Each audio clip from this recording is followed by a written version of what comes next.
എന്തായി മഹേഷ് ഏട്ടാ ഞാൻ പറഞ്ഞ കാര്യം വല്ലതും നടക്കുവോ? എനിക്ക് എനിക്കതിന് കഴിയില്ല പ്രിയെ. ആലോചിക്കുമ്പോ തന്നെ എന്റെ നെഞ്ച് പൊട്ടുവാ. നിങ്ങൾക്കറിയാലോ, അവരിവിടെ ഉള്ളത് കൊണ്ട് നമുക്ക് നേരാവണ്ണം പുറത്തു പോകാൻ പോലും പറ്റുന്നില്ല. അത് മാത്രമാണോ, ഇവിടെ ഗസ്റ്റ് വന്ന് അവരുടെ മുന്നിൽ അവരെ പരിചയപ്പെടുത്താൻ കൊള്ളാവോ? ഇതേപോലെ ഒരു കറുത്ത നിറമുള്ള ഒരു സ്ത്രീയെ ഞാൻ എന്റെ ജീവിതത്തിൽ കണ്ടിട്ടില്ല. എന്റെ ഫാമിലിയിൽ ആർക്കും ഇല്ല ഇത്രയും കളർ കുറവ്. അവരെ കണ്ടാൽ മര്യാദയ്ക്ക് ഫുഡ് കഴിക്കാൻ പറ്റുമോ? അതുപോലും പറ്റത്തില്ല. അങ്ങനൊന്നും പറയാതെ പ്രിയെ. അവരെ ഏതെങ്കിലും അഡൽട്ട് ഹോമിലാക്കാൻ ഞാൻ എത്ര നാളായി മഹേഷ് ഏട്ടനോട് പറയുന്നു. മഹേഷ് ഏട്ടൻ ഇനിയെങ്കിലും എന്റെ വാക്കൊന്ന് കേൾക്കുമോ? ഞാൻ പറഞ്ഞില്ല, അവർക്ക് അവിടെ നല്ല കെയറും കിട്ടും, ഫുഡും കിട്ടും, ഒരു കുറവും അവിടെ വരത്തില്ല. പിന്നെ മന്ത്ലി പേയ്മെന്റിന്റെ കാര്യം ഓർത്തിട്ടാണ് മഹേഷ് ഏട്ടൻ ടെൻഷൻ അടിക്കേണ്ട, ഞാൻ മന്ത്ലി പേ ചെയ്തോളാം. എന്റെ പ്രിയെ, നീ ഒന്ന് നിർത്തിക്കേ. അവരെ കൊണ്ട് നിനക്ക് ഇവിടെ എന്ത് ബുദ്ധിമുട്ടുണ്ടെന്നാ നീ പറയുന്നത്? അവരെ ബോഡി ഷേമിങ് ചെയ്യാൻ നിനക്ക് നാണമില്ലേ? ദേ, ഞാനൊരു കാര്യം പറഞ്ഞേക്കാം, നിനക്ക് വേണ്ടിയിട്ട് എന്റെ അമ്മേനെ വേദനിപ്പിക്കാൻ എനിക്ക് പറ്റത്തില്ല. അത് ശരി, എന്നെക്കാളും വലുതാണോ മഹേഷ് ഏട്ടൻ അവര് നിങ്ങളെ നൊന്ത് പ്രസവിച്ചൊന്നും അല്ലല്ലോ. നിങ്ങളുടെ അച്ഛന്റെ രണ്ടാം ഭാര്യയല്ലേ. അപ്പൊ പിന്നെ ഇത്ര വിഷമം വരേണ്ട ആവശ്യമൊന്നുമില്ല. എടി നീ വേണ്ട മോനെ, എന്നെ ചൊല്ലി നിങ്ങൾ രണ്ടുപേരും പരസ്പരം വഴക്കിടണ്ട. ഞാൻ ഞാൻ എങ്ങോട്ടേക്ക് വേണേലും പോവാൻ തയ്യാറാ. കണ്ടോ, നിങ്ങളുടെ വളർത്തമ്മയ്ക്ക് ബുദ്ധിയുണ്ട്. ഇനിയിപ്പൊ നിങ്ങൾക്ക് എന്താ പ്രശ്നം? പ്രിയെ, മതി, നിർത്ത്. കുറെയായി ഞാനിത് സഹിക്കുന്നു. നിനക്കിപ്പോ എന്താ പ്രശ്നം? അമ്മ നമ്മുടെ കൂടെ നിൽക്കുന്നതല്ലേ നിന്റെ പ്രശ്നം.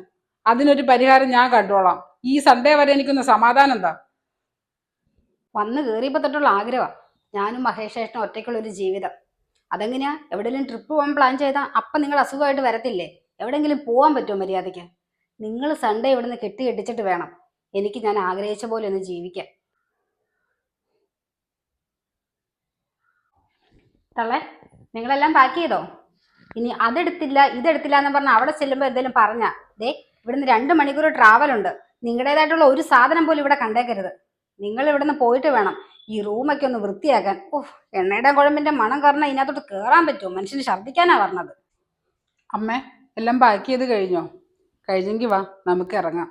അമ്മ വരൂ. നമ്മൾ എങ്ങോട്ടേക്കാ മോനെ പോകുന്നേ? അമ്മയ്ക്ക് ഏറ്റവും ഇഷ്ടമുള്ള സ്ഥലത്തേക്ക് തന്നെയാണ് നമ്മൾ ഇന്ന് പോകുന്നത്. അമ്മ കാറിന്റെ ഫ്രണ്ട് സീറ്റിൽ കയറി ഇരുന്നോ, പ്രിയ ബാക്കിലിരുന്നോളൂ.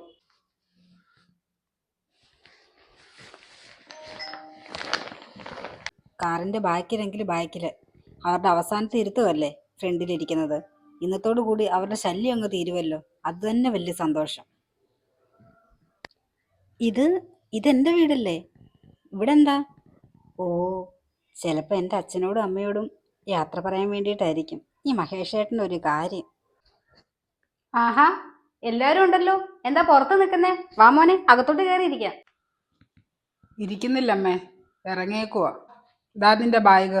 ഇതിൽ നിന്റെ എല്ലാ സാധനങ്ങളും ഉണ്ട്. എന്തെങ്കിലും കുറവുണ്ടെങ്കിൽ നീ എന്നെ ഫോൺ വിളിച്ച് പറഞ്ഞാൽ മതി, ഞാനത് ഇവിടെ കൊണ്ടെത്തരാം. മഹേട്ട, എനിക്കൊന്നും മനസ്സിലാവുന്നില്ല. മഹേട്ടൻ എന്തൊക്കെയാ കാണിക്കുന്നേ? പ്രിയ, നീ ഇനി ഒരക്ഷരം മിണ്ടിപ്പോയേക്കരുത്. ഇനി ഞാൻ പറയും, നീ കേൾക്കും. തൽക്കാലം അത് മതി. എൻ്റെ ജീവിതത്തിൽ നിന്ന് ഒഴിവാക്കാന്ന് പറഞ്ഞത് ശരി തന്നെയാ. അത് പക്ഷേ എൻ്റെ അമ്മേനെയല്ല, നിന്നെയാ. എൻ്റെ അച്ഛൻ ഈ അമ്മയെ കല്യാണം കഴിച്ചുകൊണ്ട് വരുമ്പം എനിക്ക് പ്രായം 3.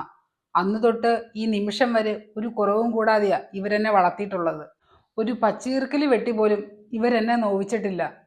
എൻ്റെ വയറ് നിറഞ്ഞതിന് ശേഷം മാത്രമേ ഇവർ ആഹാരം കഴിക്കുന്നുണ്ടായിരുന്നുള്ളൂ. എനിക്കൊരു പനി വന്നാൽ പോലും അന്നത്തെ രാത്രി അമ്മ ഉറങ്ങത്തില്ലായിരുന്നു. ഞാൻ 6ാം ക്ലാസ്സിൽ പഠിക്കുമ്പോഴാണ് എൻ്റെ അച്ഛൻ മരിക്കുന്നത്. അന്ന് ഇവർക്ക് പ്രായം 29. അവർക്ക് വേണമെങ്കിൽ വേറെ കല്യാണം കഴിച്ച് പോവായിരുന്നു. ചെയ്തില്ല. കാരണം എനിക്ക് വേണ്ടി, എന്നെ നോക്കാൻ വേണ്ടിയിട്ടാ. അങ്ങനെയുള്ള എൻ്റെ അമ്മയെ ഇന്നലെ കണ്ട നിനക്ക് വേണ്ടിയിട്ട് ഉപേക്ഷിക്കാൻ ഞാൻ ഒരിക്കലും തയ്യാറല്ല. എൻ്റെ ജീവിതത്തിൽ നിന്ന് കളയേണ്ടതേ അവരെയല്ല, നിന്നെയാ, നിന്നെ. മോനെ, നീ നിന്റെ വളർത്തമ്മയ്ക്ക് വേണ്ടിയിട്ടാണോ നിന്റെ സ്വന്തം ഭാര്യയെ തള്ളി പറയുന്നത്? നീ പറയുന്നത് ശരിയാണോ? പ്രിയമോള് പറഞ്ഞതിൽ എന്താ ഇത്ര തെറ്റ്? ഞാൻ ഈ സ്ത്രീയുടെ ആരുമല്ലായിരിക്കും. ഇവരെന്നെ നൊന്ത് പ്രസവിച്ചിട്ടില്ലായിരിക്കും. പക്ഷേ ഇവരിപ്പോഴും എൻ്റെ പോറ്റമ്മ തന്നെയാ. ഞാൻ ദൈവത്തിനേക്കാളും കൂടുതൽ സ്ഥാനം കൊടുത്തിരിക്കുന്നത് ഇവർക്കാ. നീ പറഞ്ഞല്ലോ ഇവര് കറുത്തതാന്ന്. ഇവരുടെ തൊലിക്ക് പുറമെ മാത്രമേ കറുപ്പുള്ളൂ. ഉള്ളം വെണ്മയാ, നല്ല വെളുത്തത്. പക്ഷെ നിന്റെ ഹൃദയം അങ്ങനെയല്ല, കറുപ്പ, മൊത്തം ദുഷിപ്പ്. അതെത്ര തേച്ചാലും കുളിച്ചാലും മാറത്തില്ല. നിന്റെ ഈ ദുഷിച്ച മനസ്സെന്ന് മാറണോ അന്ന് വേണ്ടി നിനക്ക് ഞങ്ങളുടെ വീടിന്റെ വാതിൽ തുറക്കും. അതിനു വേണ്ടി അല്ലാതെ ഒരിക്കൽ പോലും നീ ആ വീടിന്റെ പടിവാതിക്കൽ ചവിട്ടിയേക്കരുത്. എന്റെ മോളെ കളഞ്ഞിട്ട് പോയാ നീ ദുഃഖിക്കും. നിങ്ങളുടെ വീട്ടിലും നിങ്ങളുടെ മോനെ ഒരുത്തിനെ വിളിച്ചോണ്ട് വന്നിട്ടുണ്ടല്ലോ.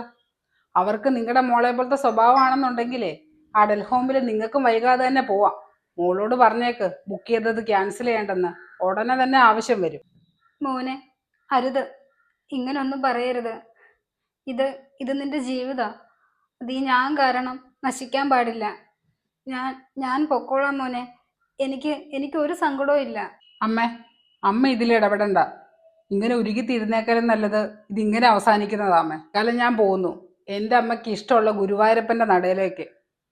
അവിടെ ചെന്നിട്ടേ അമ്മയ്ക്കും മോൾക്കും വേണ്ടി ഞാൻ മനം ഉരുകി പ്രാർത്ഥിച്ചേക്കാം. നിങ്ങൾക്ക് രണ്ടിനും നല്ല ബുദ്ധി തോന്നാൻ.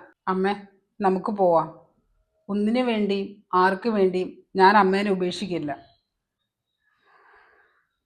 എൻ്റെ മുൻജന്മ സുഹൃതം.